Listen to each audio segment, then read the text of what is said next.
What a dooski, we back again. It's What a Metaverse Podcast, first night edition ever. We had to swap things around a little bit, Paisan had a little bit of scheduling stuff that we had to work around, but we are here now. Shout out to NYC Traffic, you know what I'm saying? Holding my man up, but we got Paisan here now. And this is episode 18, baby. We creeping up on 20 episodes. As always, I got my host with me, Jay Cluster, in the building with his beautiful hat on. Shout out his merch. Check it out if you haven't already. And we're going to get things started. So, Paisan, how you feeling today, baby?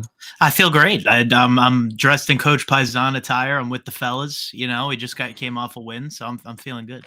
Oh, y'all got a win tonight. Quick. I want to know. What's the details? Big details. We were down 3-0. We came back 3-3 in the second, 4-4 in the third. Overtime, we scored with in the first 20 seconds. It was incredible. Lit. That's what's up, bro. That's what's up. My man got. I'm surprised you got to come back, man. They let you come back. My man got in trouble last week going to bat for the boys, man. But you got to do it. I say that's a respectable coach, man. Respectable coach go to bat for their kids. Hey, listen, if you're a good coach, you got suspended at least once. It is what it is, man. That was my second. Yeah, I mean, shoot. Phil Jackson's got suspended. Everybody's got suspended, man. Steve Kerr got suspended. So the best of the best that happens to him, man. Just lets you know that you're really there for your team. So that's dope to hear. So. My man he's a coach, content creator, and multiple facets, right? Doing a lot of stuff in the space. Have you on the Web3 and Web2? How did this get started? Washed up hockey player. Washed up hockey player. Yeah. He had pipe dreams, you know. We all did. We all had pipe dreams, you know. Sometimes they come down a little bit. But how did you get started how did you transition into content from all of that? Because you kind of started, you were a little context backstory where we say watching hockey player. You play hockey for all the way up into college, right? Yeah, all the way through college, juniors, semi-professional. Yeah. Man, so and then you went from there and you kind of shifted into content. How did that come about? So content for me came with COVID. So COVID, everybody was locked down, man. And I just got my first PC. I didn't want to buy a new Xbox. It was during the time when the new Xbox and PlayStation were out and they were going for $1,500. I said, if I'm going to pay $1,500, I'm going to get a PC. I'm not going to get an Xbox, not at all. So I ended up buying a PC. I got a dual monitor setup. And, when you're in Discord, just chilling and talking with the boys, making them laugh or whatever. And they're like, yo, you should start streaming. You have the setup now. Yeah. I said, all right. So then I started streaming Web 2 stuff and, just transitioned into Web 3. I mean, we could dig more into that, but that's how I got into content. But something that people don't know about me is that I actually had a YouTube channel when I was in the 8th grade and a freshman in high school. I was doing Minecraft machinima videos with my friend, writing scripts, building the maps, doing all that stuff. And then I got to high school and I was on the varsity team. I wasn't, attractive, but I was pretty cool. I was one of those kids. I was pretty cool. Somebody found Still not attractive. Thank you very much. Thank you. Throw that out there. Thank you. I appreciate that. I think you're beautiful. But anyway. I guess, right? Yeah, man. But man. So then I went to high school. I started playing hockey, and then this girl that I was infatuated with in high school found my YouTube channel, and then it was absolutely spit roasted, and I took the whole thing down. So I was always had a passion for content, man. Going back to when I was young, always making videos and stuff. Should have kept doing it, man. I heard a similar story with Gideon, and he was talking and he said it a few times, but he was talking about how he had a channel and his boys helped him do it, and they did a bunch of stuff, and it just wasn't popping off. And he felt like it was a joke, and he just was all right, I'm just gonna take it down. And they were all like, listen, man, just leave it up because we helped you with that stuff. So just leave it up so we can go see it and stuff like that. And he said he posted one last TikTok. He made a TikTok story. He posted it on TikTok, and it blew up. And then his page just jumped from 200K, and it jumped crazy all the way up. And then he was from there, he just kept doing it. So just let you know, you know what I'm saying? But you came back to it. So that's a good thing. A lot of people don't come back to it. So, you know what I'm saying? That's a brave thing to come back and keep doing it. And now you're doing good. You're doing well for yourself. Thanks. You've been doing a lot of collaborations with different games, a whole bunch of stuff, different creators. right? Welcome in. We got Empress and Spike in here. Let's go. Yo. We got Whiskey and the Queen. Shout out the homies. But yeah, man, like how does the Paisan switch over to Web3? Like, what was your first Web3? I'm guessing it was Blankos because that's where we met. No, it wasn't. It wasn't? Wow. No. So I got into, I think, back 3 years ago, everybody was trading NFTs. Yeah. It was, when CryptoPunks were, first becoming a thing, Mr. Beast, Gary V, everybody talking about this next generation technology. So obviously, like everybody else during COVID, what did I do? I researched and I invested and I bought JPEGs, dude. And I was, flipping, selling JPEGs just like everybody else was. And then I became a community moderator for one of these, projects. And they said that they could put my NFT into a game. So I said, "Oh, what? Since what do you mean? The crypto NFTs and gaming? I love gaming, and at the time, I loved flipping NFTs. So I said, this sounds like a match made in heaven. The game was called World Wide Web 3. I don't know if you ever heard of it. You guys ever in heard my of that lifetime. game? Never. No. Yeah. Cluster might have. It looks like a Pokemon game. Yeah. Yeah, it's like a 8-bit Pokemon game. Nah. Only Pokemon one I kind of knew was Revomon. Yeah, no. So it's worldwide. It's still a thing today. And they bought a little plot of land at the time. Yeah, dude, pull it up. And it's called World Wide what? World Wide Web 3. Okay. It's a browser game. So they said that they bought a piece of land, and now that my skin was transferable in this game in World Wide Web 3. So I said, this is the coolest fucking thing ever. I could go online, buy a picture, and then use it in any game I want. I thought that was the coolest thing. And then after that, somebody in that community introduced me to Decentraland. So and the Sandbox. So I was running a lot of Decentraland. I was trying to film a lot of content, a lot of Sandbox content. I fell in love with the Sandbox. I thought at the time it was the coolest thing ever. And not the same. No, it's not the same. Cluster loved it. No, I'm saying I wasn't the same. Like when it came out, Cluster loved it. It was a bunch of people who loved it. And I got there, I was like, I thought the Sandbox was so freaking cool. I loved it. Yeah. But yeah, so then I was in Decentraland, man, and I was filming a video. And there was this guy in the middle of Decentraland who kept typing, if you take a picture with me right now and post it on Twitter, I will send you a free NFT. Now, my head goes, boom, I'm already filming a video. This goes one of two ways. This guy gives me a $5,000 NFT and I have a sick thumbnail and title, or he scams me for all my NFTs and I still have a sick thumbnail and title, right? So whatever, I do it. I take the picture, I post it on Twitter. That guy ends up being Funky Jamma. I make a video. I said, hey, dude, that was really cool. He sends me the NFT. I was like, hey, dude, that was really cool. Do you mind if I use you for the video? He's like, of course not. I don't care.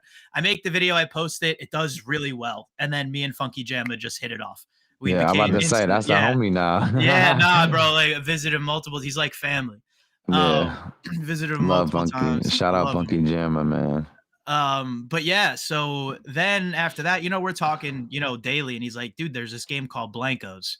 He said, I'm gem minting, I'm doing all this stuff, I'm making a lot of money. So I said, okay, let me check it out. And then I got introduced to Blankos, man, and I was like, wow, this is like an actual game now. This isn't Sandbox, this isn't Decentraland, this is a real game that I can play, that I could buy and sell things. It changed everything. And so crazy. That's how I got into Web3.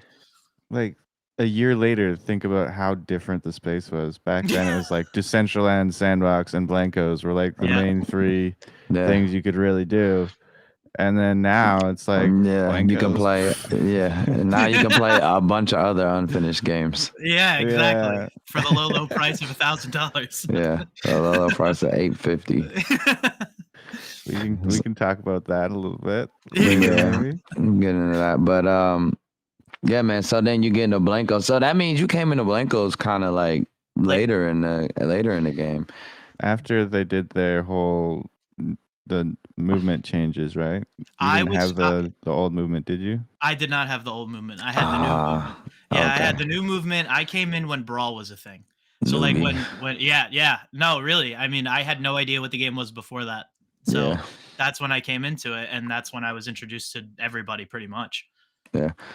That's what's up, man. There's not too many people who have been in Blankos longer than me, so I'm kind of like OG then, you know what I'm saying? Even though I don't, but you took so long away, it doesn't count. I mean, it don't matter. I was there well before all of you crazy, not even say you, but the rest of the crazy money hungry motherfuckers came. I came for actual gameplay and just the collectible factor of it. They weren't even NFTs when I came. So, you know what I'm saying? Just saying, not you, Cluster. I know your story is whole different. Me and you talk, we've been, but a lot of those people that came were just in it for the money. And that's kind of like where shit went. But yeah. Okay, so for a whopping price of got him 99. Yes, sir. Exactly. Got him 99. But so Blanco's late, and then that kind of went the wayside for all of us. We kind of all drama. That was the problem, really. Yeah, I don't even think we should go too deep into that, but I mean, we can.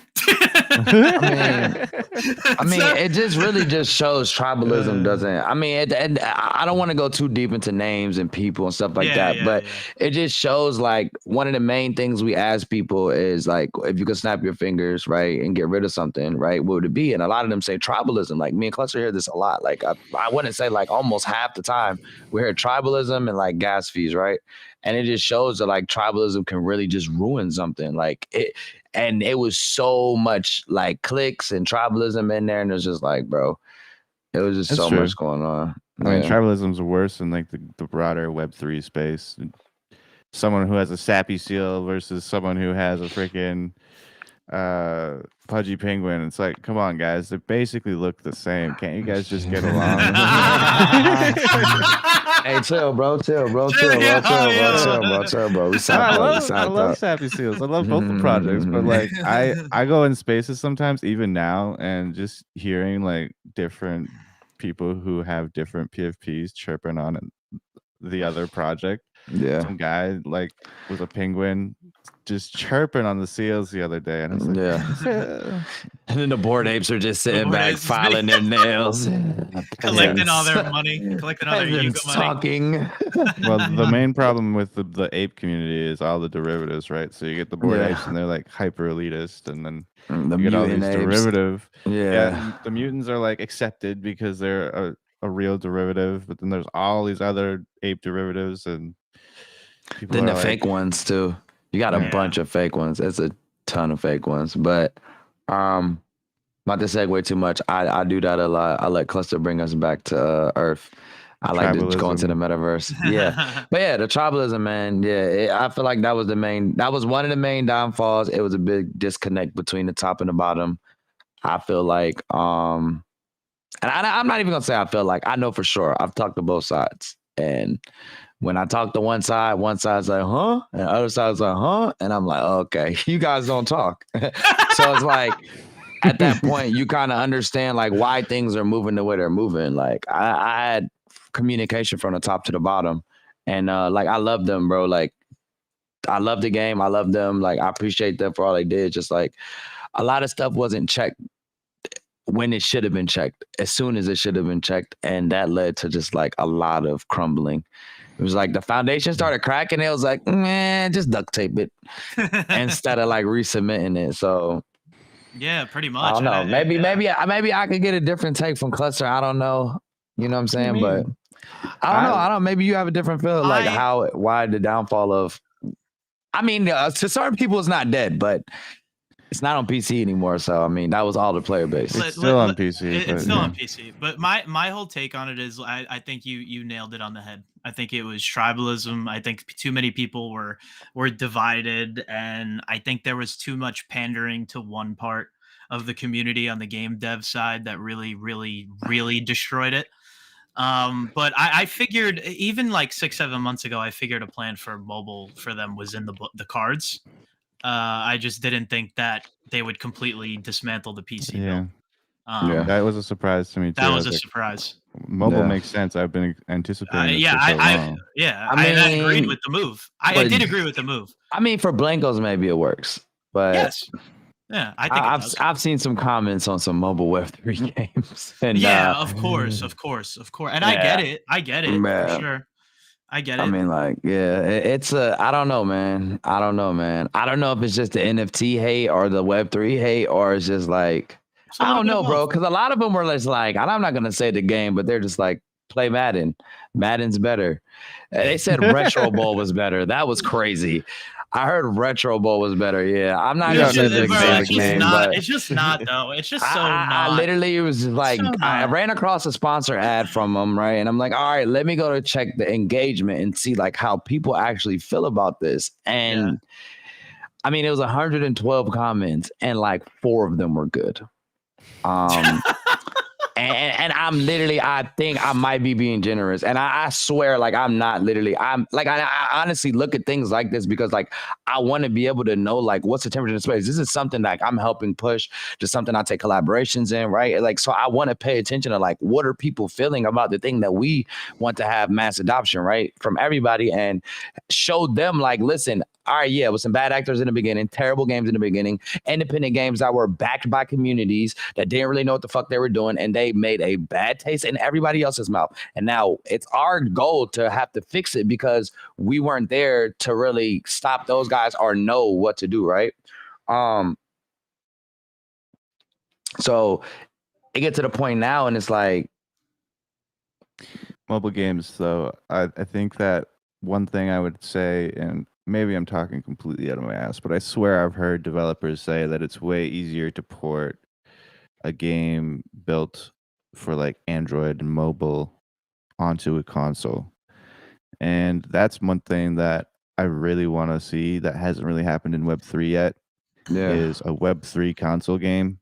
And there's a couple consoles that are kind of dabbling with that stuff, right? You know, we've seen Sony patented some blockchain technology, and I think there was something about Nintendo at one point, wasn't there? Wasn't I there think some so. yeah, I but think then they so. backed out. They Pokemon, backed out. wasn't it, or something Yeah, they like backed that? out. They backed out. They backed out. So you know, we've been seeing little hints here and there, and I think that would be a huge bonus for the space if we could get.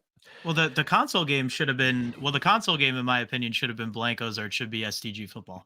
Those Yeah. are the games that should go on console, in my opinion, at least right now. The games that we have playable. I think Yeah. those are 2 really good games that can make a good, transition over to console. I feel like A Hooligan could too. Oh Yeah, yeah, my my pet Hooligan could too. MP Yeah, is definitely absolutely. good. And I it see was funny. SCG could be a good option as far as like everybody can't afford the $70 Madden, right? Yeah, no, So for no. those kids whose parents can't afford and stuff like that, SCG is a great option. So I feel like going to mobile would give them more of that, because you got to think about it like this, right? Most kids that get PCs, parents can probably buy them games too, right? Yes, absolutely. So when you think about it, that kid more than likely can get Madden over Yeah. SCG, which is going to be the preference, right? Because it's familiarity. They have a long-standing record of putting out games. I won't say they're great every year. I mean, I'm even having issues this year, right? And they're in year like 30 or something. So it gets to the point where you're like, damn, I lost my train of thought right there. Well, I'll say this: playing those games in the Web 2 space like that, especially Madden lately, and the issues Madden has been having, gives me a little bit more of an appreciation for when a game is acting buggy in Web 3. And I also have been playing a lot of Starfield too, and that game is Bugthesda 9. I mean, I love it, but there's bugs every 5 seconds. So it's given me more of a patience and like an appreciation for like when I play this Web 3 game. Oh yeah, it's super buggy. Okay, well it's in pre-alpha. Like, not that, whatever, almost every game is in pre-alpha or alpha, but like, I hate it. I hate it too, but it does give me a little bit more patience because product isn't technically released yet. I mean, it's like taking an inch and running. They took an inch and made a highway, bro. Like that whole, we talked about that last week, didn't we? That whole model of pre-order and live early service, release. live service games. And I mean, the reality is that there will never be an instance anymore ever again where a game developer cares so much about getting it right the first time, because they don't need to. Every game you can update, because what games do like come out on a hard copy anymore? Yeah. And every console, every device has connection to the internet where a game developer can update their game. So they're never going to publish a perfect game anymore ever again. Yeah, basically just lazy at this point. I think Fortnite created that model. Fortnite created that. They Well, were just Nah, it was games like, before made it, that. but they definitely helped push it. perfected it. But the thing is, Fortnite did that, and they were running a live service model for Battle Royale, but Save the World was already out. Save the World was already out. Yeah, that's what I'm saying. So they already had a full service game. If I'm correct, I might be wrong. I know you're right. Chat. I think Kids you're has been around for a minute, OG Fortnite player, but I'm pretty positive they had Save the World first, and then that, like, the whole Battle Royale thing was kind of like the whole like live service model kind of situation. And I think you had to pay for the other one. The Battle Royale was free. Yeah. Save the World was it was paid. I think it was like $20 or something. It wasn't a lot. But yeah, man, I just felt like they took the whole like, hey, you could play a month early with the pre-order or a week early with the pre-order and this and that third, and they kind of use that as stress test and stuff like that. And I feel like they just took that and just like stretched it out. And it's just like now it's just like, bro, like it is terrible. And I honestly didn't even think about it that way, close to the way you put it. Is like that would create laziness. It was like, well, we're almost there, so just put it out and it's we'll about update money, it. Right? It's always about the money. Follow the money. If you can release a game a year earlier and put your players through the ringer and they figure out where all the bugs are and stuff, you save a lot of money on, quality assurance and getting paying beta testers and game testers, and then you make a shit ton of money because people are either buying the game or they're using whatever the services inside the game, buying battle passes, buying skins, all that stuff. So why the heck not release a year early? It's the reality now. We have to, like, as gamers, we need to accept the fact that games will be buggy, unfortunately. Oh, I can accept that fact. I can accept the fact that bugs. I teach coding, so I understand. When you get this extensive codes, like it's just gonna be errors. It's gonna be stuff that's wrong. It's hard. Everybody's human, and it's like 9 humans or 9 to like 18 humans making the game.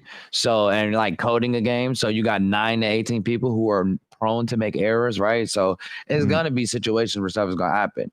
The thing with me is I'm okay with errors. It's the urgency of the developers to rectify those errors and make sure that their community is having a valuable gaming experience. And that's my thing, especially if you're charging for the game. If the game is free, you got a kind of leeway. You got a little bit of leeway. But if you game is free and you trying to tax a bunch of microtransactions, like i.e. Fortnite, they update their shit every day.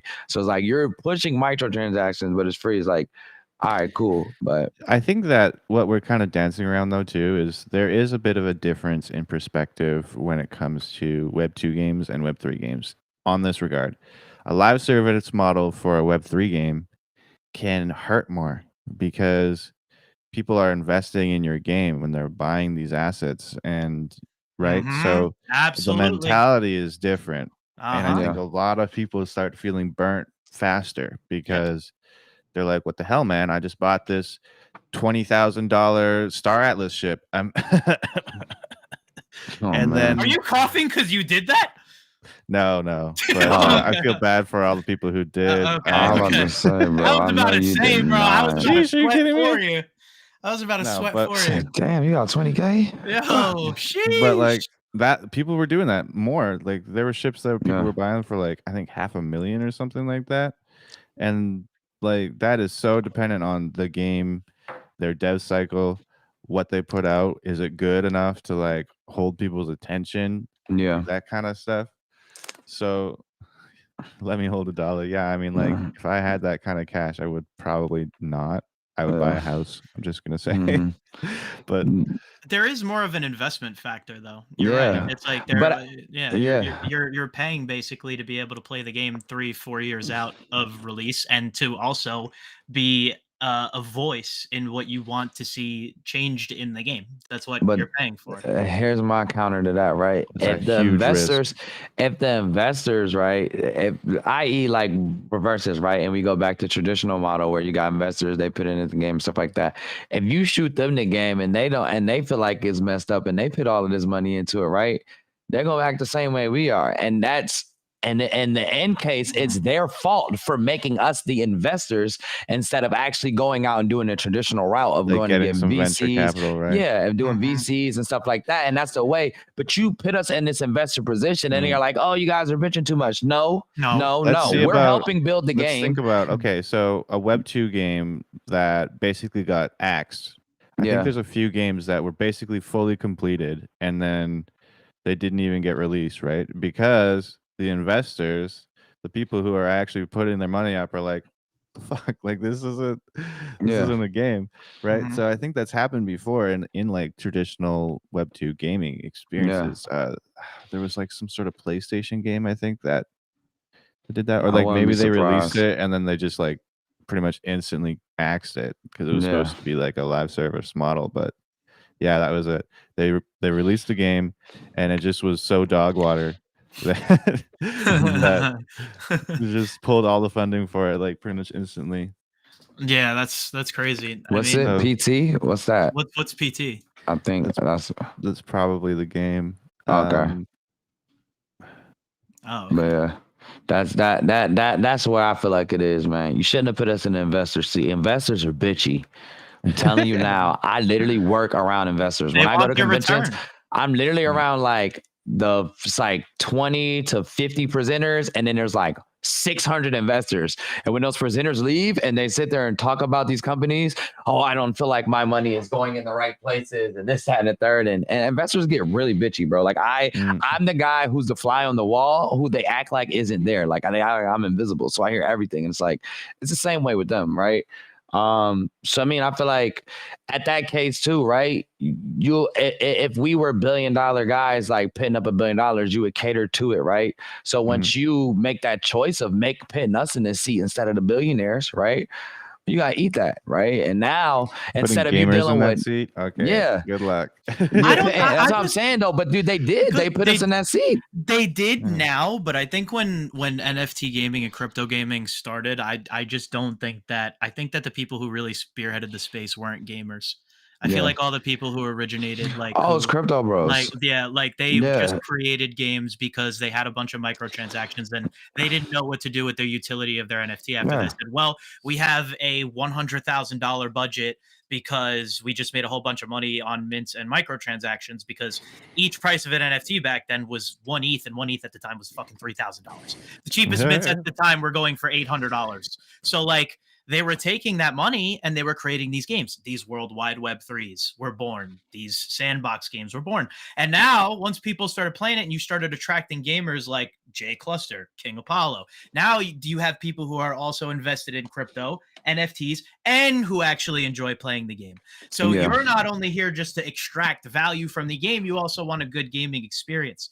So I think that where the landscape in the space is changing, it's going towards more of leaning towards people who enjoy NFTs, but also are requesting a good gaming experience for a reasonable We've been price. hearing the narrative change for like at least 8 months. You know, remember when it was like such a new thing to be like, the gameplay comes first. Remember? Yes, like, I tweeted that so many everyone times. keeps saying it, right? Like we've all said it. Yeah, I've been saying that from the beginning. Yeah, but like there was a shift. There was a paradigm shift for sure, where Web3 games started to realize they're like, okay, yes, we can monetize in all these ways, but when you wrap a turd in a bow, it's still shit. So yeah, exactly.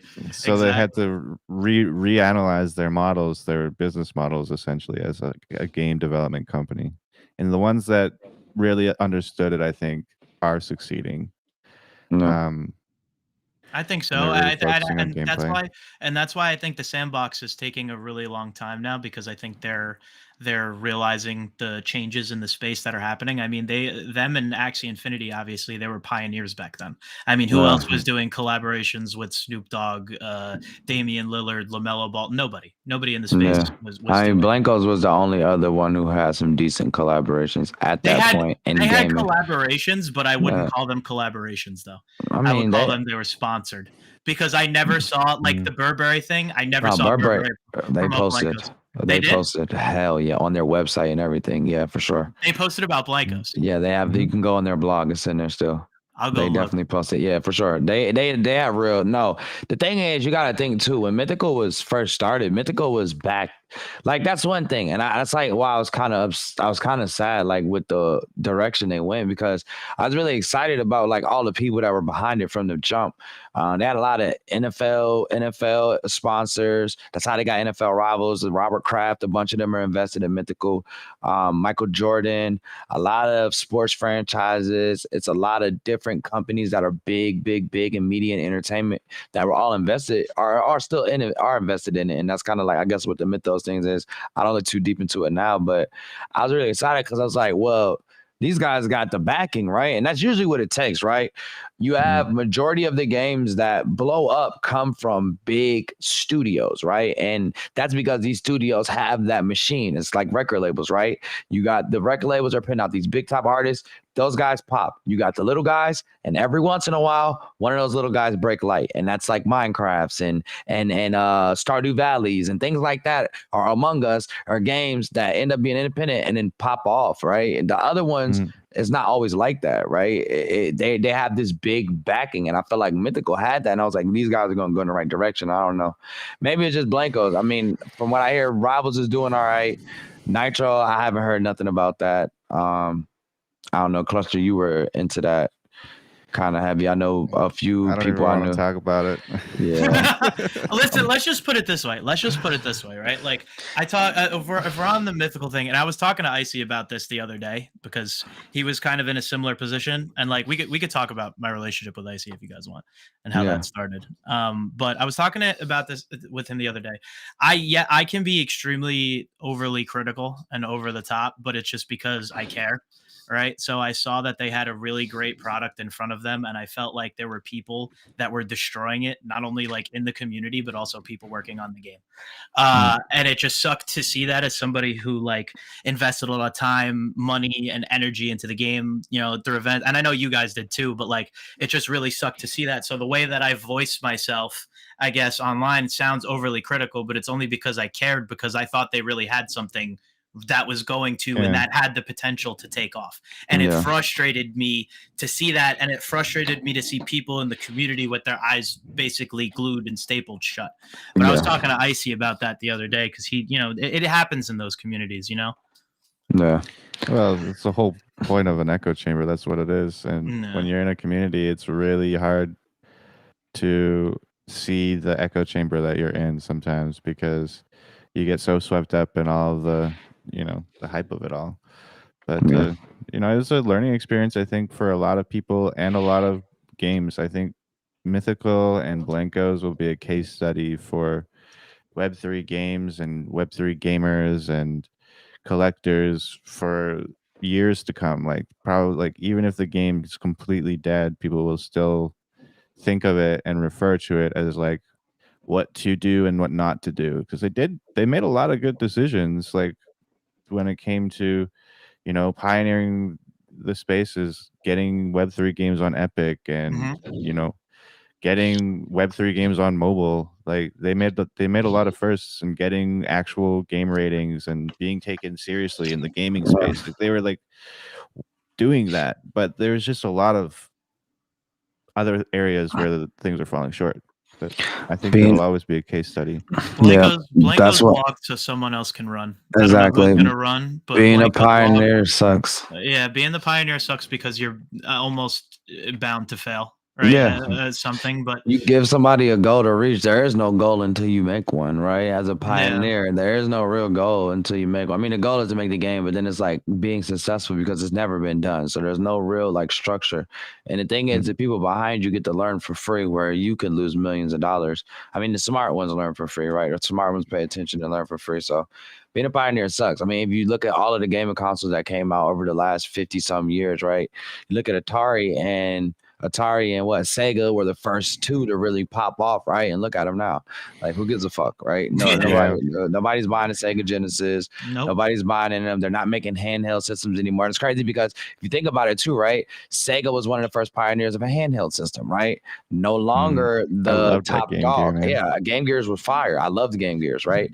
The pioneers for that, right? And then they got smoked out by Nintendo. Nintendo came in, cooked them up, and then Nintendo, PlayStation, and Xbox, I've been sticking around for a while, but I mean, after a while, once we switch over to something else, or like, who knows, games become like no system and it's like some crazy AR shit, right?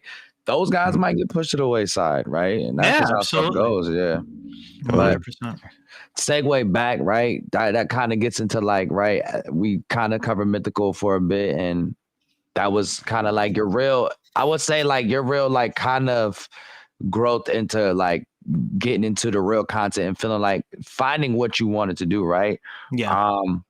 And you met Funky Jam already, right? So let's go a little bit farther, right? We talked about Icy, and you meet Icy, and you guys start. Well, he started already, and you came off a Web3 gamer. Icy was into Decentraland poker by then already. Yeah, so Icy already had Web3 gamer. He was doing shows with what's that guy's name? He was so like a year or 2 years ago. He was so prominent. No, I'd never heard of him now. Roach Killer. Roach Killer. Oh, that's my guy. I love Roach Killer. He was doing the show with Roach Killer. Okay. And then what happened was I was just, it was during the peak of my Web3 curiosity. I was rolling around, like Jay said, Icy was playing Decentraland poker. So, it was, remember when Twitch finally did the update for smaller streamers? They did recommended channels.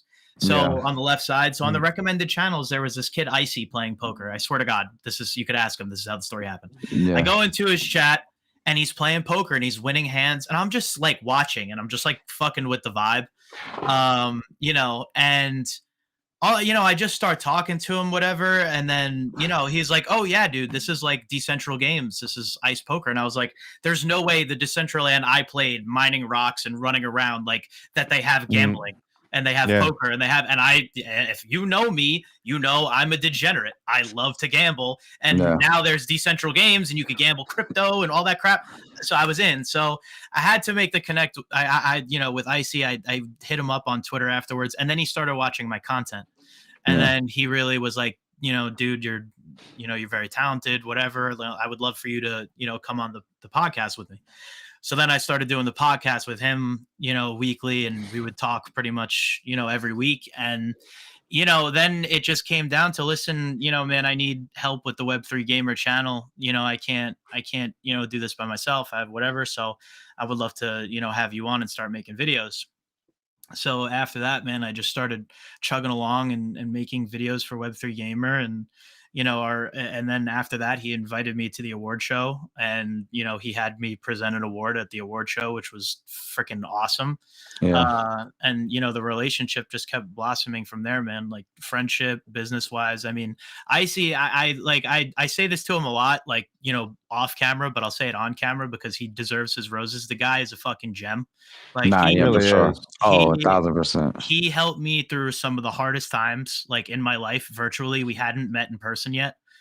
Just talking through Discord, and he is fucking awesome. I would do anything for that guy. Yeah, I'm pretty positive like the two most genuine people I've met in Web3 is Cluster and Icy. I would say so. Oh, sheesh. Like really just real down to earth dude, man. Icy's helped me walk through a bunch of stuff. I'm not gonna get into detail of our business, but he's walked me through a bunch of different stuff where I've had questions and like been really lost on. So he's a really good staple in this space. And I mean, I'm glad he's here, and I hope everybody treats him well so he doesn't go nowhere, because he's got to stick around. Yeah, I couldn't imagine it without him at this point. No, he's built himself since before, and I think we told him this the other day. From that award show, he's built himself to one of the most trusted and prominent speakers in Web3. He is the guy. He's become, even though his follower count doesn't look like it, he's become a trusted voice like Bryson. Like totally. He's become. He's got quality followers. Yes, he does. He really does. It's the difference when you got 5,000 nobodies, and I'm not being funny. I'm just saying, like, if you're not out there trying to be a personality, right? You're technically a regular person, right? So it's a nobody into the aspect of everybody's eyes, right? Versus you got 500 to 1,000 heavy hitters, right? Following you. That means much more to brands, companies, all of that. Then is that because a possible retweet from 2 or 3 of those people could mean more exposure than you could have ever got on your page by having 5,000, you know what I'm saying, just regular everyday folk, right? So I feel like that's another reason why he stands out too, man. He's got a lot of big people following him. He's really well trusted. He's done a lot of big collaborations over the time, and yes, he has. He's been locked in with a lot of, and like did 3XP, like so much, man. We got to get Icy on here so we could talk more about him. Yeah, he's so good to have on the show. He's got a wealth of knowledge, and he's awesome. We had him for like 10 minutes on our little collab episode we did, but I know he was doing Essential Games. Busy man. He's so super busy. Good for him. He's super busy. So you do that. All right, guys. What is this podcast about? I'm pretty sure it's about Paisan. Not well, Paisan. We were talking about Web3. Go ahead. After that, go ahead. Yeah. Paisan's super great. Oh, Paisan, you're so great. Paisan's terrible. That's why we're talking about other people right now. The eyelashes is like really just like effing my eye right now, bro. Oh my, it's so bad. I have so long eyelashes and they like shed every day, so it's fun. But yeah, so we get Web3 gamer. You start doing that with him, and then I see the shift in your content, right? Mm-hmm. I wouldn't say you weren't trying before, but you put a lot more effort into execution of your content. Put more effort into different things. I think before he was putting a lot of effort into his streams. That's what I was gonna say. And then he started to realize, okay, streaming is a thing, and it's good, but it's not gonna be the thing that makes you a full-time content creator. You need to focus on so many other aspects of content creation, right? So pretty much why. No, go ahead. Sorry. No, I was just saying, but the like I was in that aspect, but I mean like more of the execution of the content. I mean more of like he was putting out stuff, and it was like, all right, so now if you look at his content, it's very structured, right? He comes in, there's a hook, it's edited well, it's a certain way it's edited like that. So that's what I meant more about the execution of his content, right?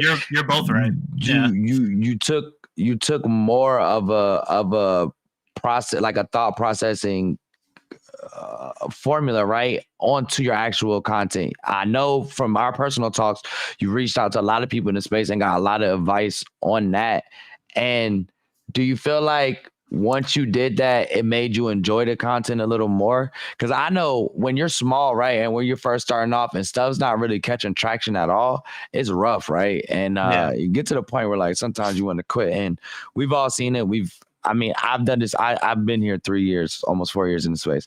I've seen a lot of streamers come and go. I've been on 3 different platforms, right? So it gets tough. And did it help you like when you started doing that? Because I substantially started growing better. Like your shorts started doing better, your videos started doing better. So yeah. He also brought on Thuggy too. It's like a legend. You guys collaborating together is so. I'm gonna give Anthony his flowers. But so basically what happened was once I started getting really frustrated with Blankos in the community, I realized that the people who were like, when I was averaging 20, 30, 40 viewers playing Blankos, they weren't there for me. They were there for the game. So I realized that I needed to, if I wanted to really make this a thing, if I wanted to hop on and stream and have 15, 20 people watching me, I really need to get people in that are there just to see me, as conceited and egotistical as that sounds. Sure. But, I needed to find a way for that to happen. And, come on, guys, the Blankos community, they're only there to watch Blankos. There's only a handful I could count on my giveaways. I could count on my hand how many people from the Blankos community still comments on my YouTube videos, comes into my stream. It's not that many. So I really needed to reevaluate. So that's where, Thuggy Anthony comes in. And, we had a really long talk. And I mean, the kid's 16 years old, but he's really like 40. He's wise beyond his years. And he was telling me, he's like, look, dude, our YouTube videos are ass. Our thumbnails are ass. He's like, if you really want to grow and you want people to show up, you have to start posting on TikTok. You have to start posting on YouTube. And then we just got to the drawing board, man. And when I tell you, we put out probably like 30 to 40 videos until I finally figured out a strategy and a setup and how the hook was supposed to be, and so many talks with different people in the space at the same time. It took me about 4 months to really curate the content that I wanted to see in long form and short form. And he was a huge help for that, because when I was busy, working, he was watching the YouTube videos and learning about the hour, and I was too. But he just took such a deep dive into the space because he has a passion for it. He loves editing videos. He loves coming up with content creating ideas. He loves, thumbnail ideas and all that stuff. So really, between him and I kind of collaborating and really looking at what people want to watch was when that kind of switch kind of flicked, and I was like, I can't be streaming 4 days a week for 6 hours and getting a $15 return. Not that content creation is about money, but like streaming to 5 people, 6 people, what am I getting out of this? Nothing. I'm playing basically to myself. So I think that's when I really realized that, okay, like I really need to go get my audience, because my audience is what's going to make me marketable for partnerships and all that stuff. I didn't want to be known as, and that's what was scaring me. I didn't want to be known as the Blanco streamer. I hated when people called me that. When people, the Blanco streamer, this or that, it bothered me. Yeah, they used to call me that too. I hated that. I'm like, I came from a whole nother game, guys. Yeah, like, guys, I play other games. And at the time, I was still playing other games too. But like, Blancos was my main. But anyway, so we really, and then, I started reaching out to guys like, Classy, really helping me a lot when it comes to, he's the master of hooks. He knows how to deliver them. He's on point. He has the simplest video format, but he knows what his people want to hear, what time they eat, sleep, and shit, and when they need to see this information. He knows everything.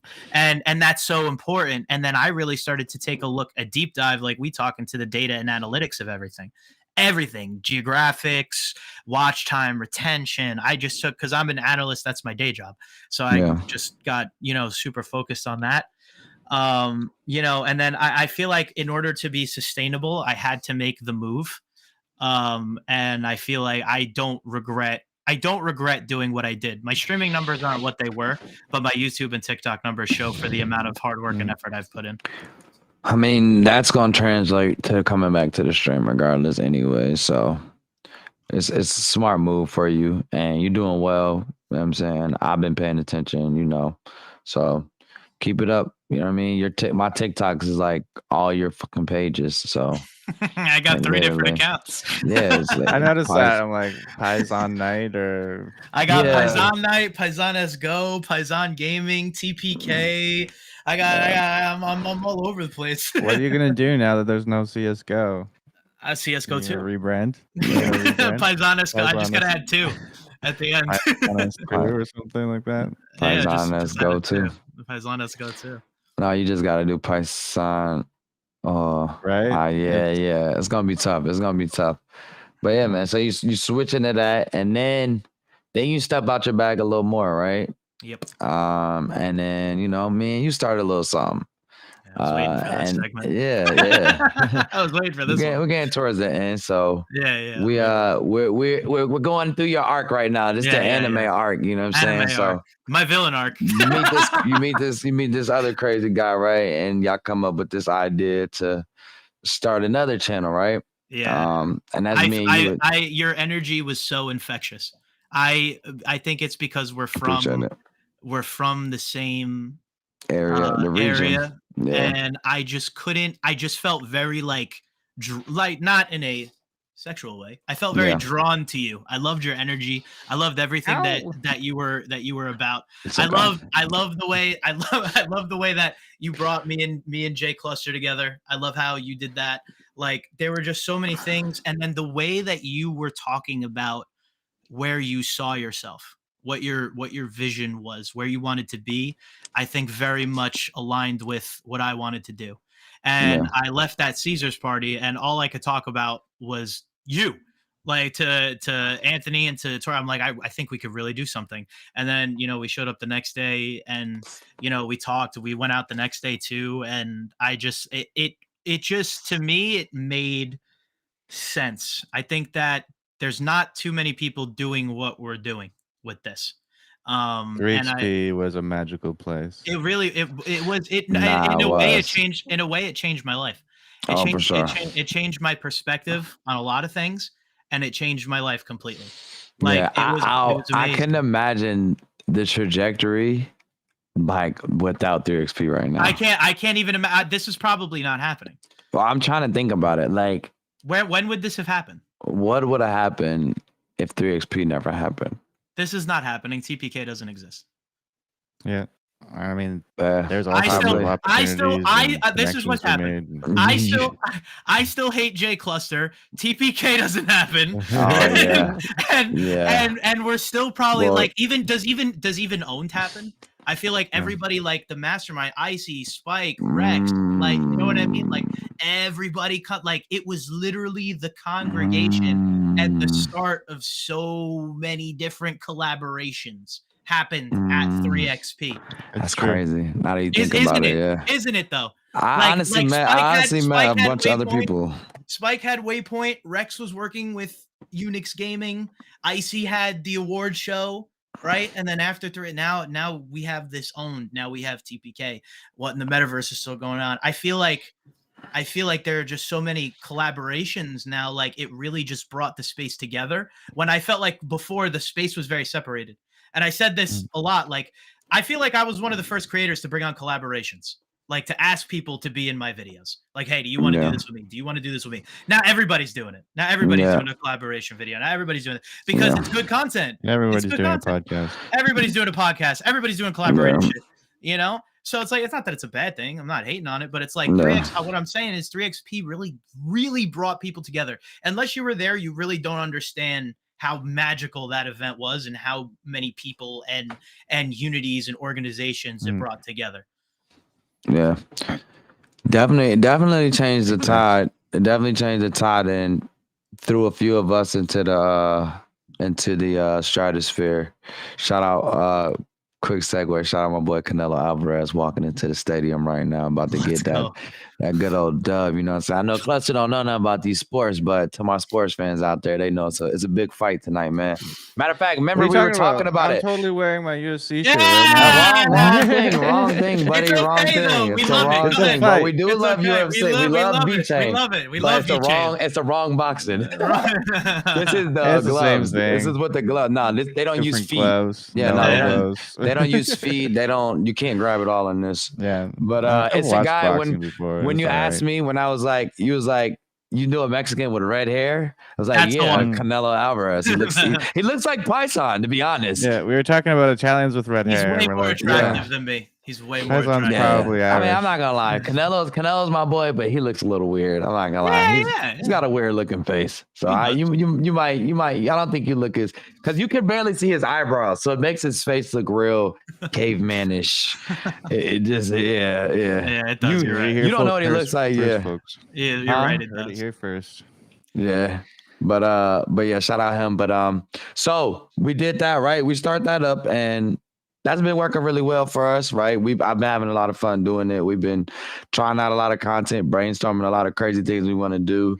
We got a lot of fun stuff. I wish I could talk about some of the ideas we have, but you know, it's a lot of big stuff we got going on, and we got a lot of big dreams. And I feel like we both really motivated. Like you said too. Likewise, the reason I came on the TPK with him. And when he presented it to me, I was like, all right, that sounds good. And I knew his grind was just mine. Like, we're there pumping out interviews. He's there pumping out interviews, right? When we went to Denver, same situation, right? Pumping out interviews. We going downtown. We shooting film. Cluster's still back, networking, right? And all of us have that same kind of drive. And I got to a point where I, had to surround myself with people with the same drive. So when you came to me with it, I'm like, all right, cool, let's do it. And it's been working wonders. And I feel like we're going to make it really far with that. And we got a lot of cool stuff coming. But minus all of that, where do you see yourself as Paisan, the next 5 years? Where do you see, what's your goals? You can give a short-term one and a long-term one, I guess. So my short-term goals right now are to grow the Web3 space as much as I can. because I feel like we're going to be entering a period within the next year or two where a lot of these games are going to be launching on Steam and Epic. So I feel like it's going to be a really important time for us to be pushing out marketing campaigns for the good games. My Pet Hooligan, Champions Ascension, the Bornless, games like that. The long term, man, I just want to be, and this is not like a joke. I want to be TPK. I need that to be like, we come on, we shoot some shit like that. I feel like when we did that interview, and I felt like I was in my element, like I was enjoying what I was doing, coming up with these ideas and then interacting with people. I basically want to be like Mike Malak minus having sex with porn stars. Oh, wow. Like basically minus that. Like I want to be traveling, I want to be shooting videos together, I want to be doing all these crazy things, events, podcasting, interviewing interesting people, things like that. That's like my long-term goal. Like that's where I would love to see myself. But for the short term, it's really, you know, establishing a community first and foremost, and then really helping promote, you know, these Web3 games, these ones that at least, you know, I find interesting and good. Yeah. I like to hear how you got all this enjoyment for it now, and he was scared shitless. I didn't want to say do scared shitless. No, I was. He was just nervous. Like he's like, I don't. So when he came to me, the first thing he said to me, and I'm always like this too. I'm always a motherfucker, like, just jump off the bridge. Like, it's water down there. You'll be all right. That's me. So he was like, yo, I wish I could do what you. I'm like, bro, you can. Like, just literally get a mic, get a camera, go outside, ask people questions. You see how easy it is. It's the same thing like streaming too. Like when you first started streaming, everybody was asked. Nobody got on stream and was just like A1 the first day. I don't care if you were a celebrity. I don't care if you done this, like, you're not getting on stream and just being A1. It's the same thing with that. It's all practice.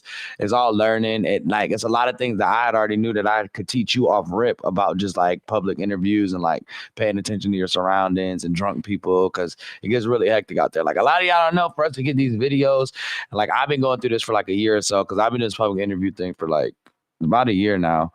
So I mean, you go through a lot, like you go through a bunch of stuff. So it's cool to see you excited now, because at first you was like Bambi. When he first came out, he's legs wobbling. You made me realize, like, people are NPCs. You just need to be like very warm and welcoming. And if they say no, they say no. But like, bro, I gotta be honest, like maybe 6 out of 10 times you're running into somebody who's really fucking cool. And you just had a conversation. You got a clip, like, but now I like see it translating to my everyday life. People that I wouldn't fucking talk to in a store, you get more or whatever, social. I get more social now, 1000%. because you just feel more comfortable in those situations. If I could walk up to you with a microphone and a camera and say, which state has the worst men, I could go up to you and say basically whatever I want that isn't crazy, you know? So it's 100%. Like, that's really what it took for me to be like, oh, okay, like people really do just be NPCs. They're normal people. They zip up your pants just like fucking you do, some of them. And that's it, you know, that's really all it took, man. Now I'm excited. You know, I got my new camera. We have a bunch of ideas that you know we're gonna do within the next couple of weeks. So it's like I'm just super excited for that. TPK right now is like a love child for me. I want to make sweet fucking love to it. I'm enjoying. God. You can't. Man, you want to gotta make it to the, no. Listen, that gotta make it. This made it all weird, because you had love child, make love to it. If it's a love child, that would mean you have to make love to me. That's not happening. This is all wrong. My wife's in chat. We're not doing this. I want to see it be voluptuous. I need Anyways, moving on, right? So go ahead. We're talking about gaming. You know, you want to grow the Web3 gaming space. So something we always do on this podcast is we talk about the game of the week. What's your game of the week type of a thing? Depending on the type of podcast we're doing, it might just be like we focus on one game and kind of dive into it. But when we're chilling with somebody, we usually just go around and say, what's your game this week? What's you know, popping for you? What's on your radar? Does it have to be playable, or can it just be something that I'm super stoked Just be something that you're excited about, doesn't it? So I feel like the cop-out answer is My Pet Hooligan, because that's what I've been playing. It is really a cop-out answer. But that is a game I've been playing and I've been enjoying. But a game that is really on my radar right now is Wilder World. They're really on my radar. Nah, check that out. That is actually it actually looks pretty good. It actually rivals Helix. I don't know, man. No, it's better. I don't know, man. I honestly haven't. I'm just not gonna come to that conclusion because I haven't had a chance to get in either or. Yeah, just from what I've seen. Just from what I've seen, it looks so much better. But I've also seen trailers that are like food commercials, right? Where you get this nice, juicy Big Mac on the thing, and then when you get in the game, it's like, whoa, that was a cinematic trailer. That's the thing, though. They released 10 minutes of pre-alpha gameplay. It was total gameplay. So that's what I liked about it. It was all gameplay. Developer gameplay on a $10,000 computer. Rendering very high quality recordings. Yeah. And you know what? It piqued my interest so much that I took a deep dive. Yeah. Is it just because I'm looking at it now, the gameplay teaser? I mean, cool cars. The chick is wearing like an all leather suit or something. I mean, come on. Yeah, it looks really good. It's on my radar. That one and Earth from Another Sun, I feel like is just a game that everybody sleeps on, but it's really good. I think that the game does not get enough love. I'm not laughing at Earth from Another Sun. I'm not laughing at Earth from Another Sun. I know what you're laughing at. I know what you're laughing at. It just brings up PTSD, but you're good. I know. Outside of that, the game is really good. It's fun. It's all good now. Everything's peachy, bro. It's just hilarious. I haven't played it in a while. So I'm curious. There's no point. Never played it. Do you still need an NFT to play EFAS? And it's still resetting. Onboarding. What? I don't know if they were resetting. The onboarding is terrible from last time I heard. That's why I never onboarded. You can download it on Elixir. You could download. No. That's not the part. I think it was the whole account issue, like getting your account and all of that stuff. It took me like 2 hours. I'm saying, I'm not doing that. That's why I've never played the game. It's like you're not taking up 2 hours of my time. I don't care. Big time was lucky that shit I could speed run in like 35 minutes or like 30 minutes on that tutorial. But if I was like, oh yeah, it's an hour and 30 minutes. See ya. Love you guys, but I cannot do that. It's too long. Shout out Big Time. They made theirs pretty decent. But so Wilder World, what's mine? Let me think. I don't know. Cluster Go. Let me think. All right. Well, actually, right before the podcast started, I saw Crypto Stash. He posted this video. New game, Who Dis, and what was it called? It was called something kind of weird. I saw that tweet. Did see that tweet. Well, I got something up. New Ganymede. From Immutable. It's on Immutable. Looks like Gods Unchained in real life. Well, it's not. It's definitely not like a card game. It's like a third person, kind of like almost Fortnite-y sort of graphics. But I think it only came out like in August, really. So it's quite new. So this is kind of on my radar now, like just checking it out, being like, all right, well. Oh yeah. I did see this actually. Yeah, it looks good. It looks like it could be pretty interesting. I mean, it's one of those we were just talking about, right? Like, it could be that Big Mac that you bite into, and then you're like, this is whack, right? Yep. Yeah. But my whole thing is with like, cause since we brought up Immutable, and I don't mean to bring up a whole different topic of conversation, but I feel like a lot of the big games that we were talking about, like even 6-7 months ago, like what's going on with Illuvium, like gameplay wise, like they had that mint, right? Like they did the PFPs, but like what's going on with the actual game? You know, like these big companies like Immutable, Mythical, right? Mythical, Blanco's just PC built gone. Immutable, they did that their big PFP mint, but they not really anything crazy added to the game except for that one island. So like, I don't really know what the deal is going on over there. And then you have games like the Harvest game got voted like one of the best games of the year according to PokeStarter, and it wasn't even freaking released yet, and I haven't heard anything from them in like 6 months. So it's like I kind of got burnt on GOG, so I have not been anywhere near Immutable in a long time.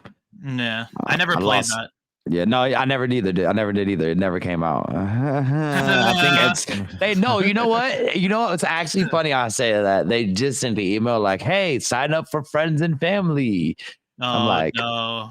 Friends and Family playtest 2 years later, guys. I'm good. I'll pass.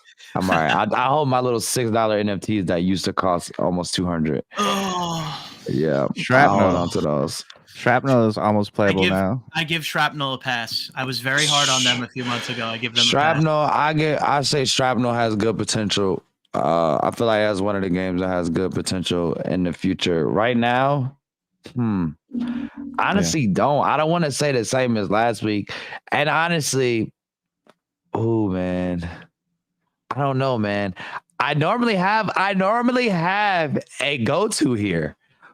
But with the recent changes, isn't it? With the recent changes in my game that I normally like saying on here, I honestly don't know how I feel yet. I have to process feelings a little more. And it's not even really my feelings, it's other feelings. One of the games that I like to play had a really crazy economy and like everything shift. And I didn't really notice it, what it really meant at first until I actually started playing the game. And I was like, oh, so I'm gonna do actually a video on this and a little deep dive into that. But honestly, this week I don't even think I have a game of the week, man. FIFA's my game of the week. 5 minutes of you telling us that FIFA, just say FIFA's the FIFA. game of my week. Yeah, FIFA's the game of the week. I'm having fun playing now Paisan. You can play with a bunch of homies. I tried to. I almost talk. I think I talked Cluster into getting on with us. So yeah, we'll sure.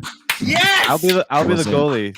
Oh, Yes. perfect. That's lit. Perfect. That's lit. You but yeah, totally not regret I'll say that. FC24. But that game I was talking about was Stellar Fantasy. I just don't know how I feel. I just don't know how I feel about this. So, man, that's another. Listen, next week on One the Metaverse Podcast, we'll be talking about that. I'll go deeper into like I want to look at some more stuff. I want to talk to you about it too. I wanted to have a conversation with you about it, but we'll go a little deeper into that. I really love that game. I'm actually happy with the changes. The only problem is that they're oversaturating the market. That and I feel bad for everybody who spent. Okay, think about it like this. All right, real quick, we'll go way deeper into this next week. We're actually about to let Paisan go. We're gonna get up out of here. But remember I bought that Ash, right? And the Ash was awakened to 7, but with no benefits. So that person sold it to me at that price because of that reason. Yeah. Now that Ash is back at 0 and I can get all of those perks. Yeah. But it remained at the same level. So a lot of people sold a lot of characters dirt cheap because they essentially burned them and they were pretty much like you couldn't level them up. Exactly. They were locked. And so like Gem Mint, changed it. It's like a Gem Mint, so a Gem Mint situation, but you don't actually burn the character. It just burns an awaken level. Okay. So they have 7 awaken levels, right? And you have to use 2 to awaken. 1 on the left side, 1 on the right side. Right side loses a level. It gains a level, but doesn't gain perks. Left side gains the perks and the level, right? So whoever's on the right side gets burnt on a level, but the left side gets up and gets the perks with the level, basically. So people will burn 1 all the way out to 7 and then sell it for dirt cheap. I was buying those, me being a dummy, which actually worked out in my favor later down the line, right? Not knowing and just buying these cheap super rares, like, oh, these are just cheap super rares, right? And I bought them and these people sold them. And that's where I think, like me, I'm for the people, right? I feel like as a content creator, as an influencer, I influence people to buy things. So I have to think for the people. Like I have to think as in, how would the consumer feel? How would this guy feel? How would the little guy feel? How would the big guy feel? How would the super investor feel? How would the baby investor feel, right? I like to think about from all of those perspectives. And when I think about the guy who, or the girl who sold me this, you know what I'm saying, thing for dirt cheap, could have had that just sitting around and just had a reset super rare, right? That's kind of where I lose a disconnect. And I'm like, dang, like, because that's where my disconnect with NFL Rivals was. Yeah. It was, hey, you got to buy this token by this day or it's over. And then you get to that day and they're like, all right, we'll give you Psych. Who's that bought it? You're like, we just spent 300. And then Ethereum drops all the way down. And then they're like, what? Now it's only 150. And then these other guys are just grabbing it up and they're just eating because, and they weren't even here. So it's like, that's a whole nother thing. That's a topic for next week. But Paisan, anything you want to say to the people before we let you up out of here, man? Like, you could plug your stuff, all your pages, whatever. Listen, man, just go subscribe to TPK. That's all I got to say. Go subscribe to TPK. Go show some love on that channel, man. We're doing a lot of big stuff over there. Obviously, if you want to go to subscribe to Paisan Gaming, you could do that as well. But TPK, man, go check that out. We got a lot of exciting stuff. But thank you guys for having me. This was fun. Oh, for sure, man. It was a My pleasure having final you. question for you. Yeah. Are you excited for big time or not? Yes. I'm actually excited. Yes. I'm actually excited as well. You know why? Yes. Because there's one thing that I don't like. It's not happening anymore. I love the one game. more time. So No more resets. No more resets. I'm cool now. That was my only gripe. That me too. That was it. At first, it was a little graphic gripe, but those got better. They fixed that, and then I was like, hey, I just want to keep my progress, baby. Yeah, like And just stop resetting my shit and stop making me do a 3-hour tutorial. Yeah, well, it took, now it's done. I know how to play. Do it one time, that's fine, but One doing time. it like 6 times, it's like that's crazy. They made me That's like- stop playing the game. like- I did it the first time. I said, if you're gonna do this shit again, I'm out. I'm done. I can't do that again. Wow. That's it. No. Well, I always said I would come back. Guys. Just one more time. Yeah, just one more time. But then I'm done. If they do Wow. one more reset, I'm uninstalling the game. I'm never playing again. Wow. Never playing again. Wow. Never playing again. I think we're good then. I think we're good. I think they're done doing that, man. And that's a good thing, man. I think I was one of the big gripes in their community, and I feel like now it's gonna be a big thing. Pop off. Yeah, I think I mean, so. to be honest, I think so. I mean, to be honest, they got a lot of good things going for them if they keep up the trajectory that they're on and they keep doing the good things they're doing. And it's just like, keep it up, man. Are they gonna open it up to the world now? I don't know. Yeah, it's closed beta first. Beta, It's yeah. gonna be closed beta, and then but there won't be any resets in between closed beta and open beta. So it's not gonna be too long. I figure what month is it? It's October, pretty much. Yeah. We might see the open beta by like early Q1 2024. I'd say. That would be fantastic. Maybe we need to do an RPG episode next week, I guess. We got a lot of RPG stuff going on, so we'll tap into that, man. But as always, we don't like to keep you guys long. We got to get the heck up out of here, man. It's happy hour somewhere for some of you guys. Some of you had already started. Yeah, look at this guy. I'm sober. It is actually no. I'm just saying. It is like almost happy hour for you because it's like 6:30 or so. Yeah. So basically, man, we're gonna let you guys get up out of here. Make sure you follow Paisan on Twitter. It's just Paisan Gaming on Twitter, Paisan Gaming on YouTube. He's got a lot of TikToks. Go to his link tree for that. I'm not naming all of those. Check out the new videos we dropped on TPK channel, man. Shout out Cluster. He dropped a Stellar Fantasy video not too long ago. Kind of sucks that they moved the economy on them. But it's a really good video, and you should check it out. A lot of the stuff still does apply. And I just dropped a new video today too. So check out all of those, man. We love you guys. We'll see you next week. That was episode 18, baby. And next week, 19, man. We 2 from the dub. 20. We're gonna do something big for 20. We gonna cook it up, man. So we love you guys, man, as always. And we'll catch y'all later, man. Douches.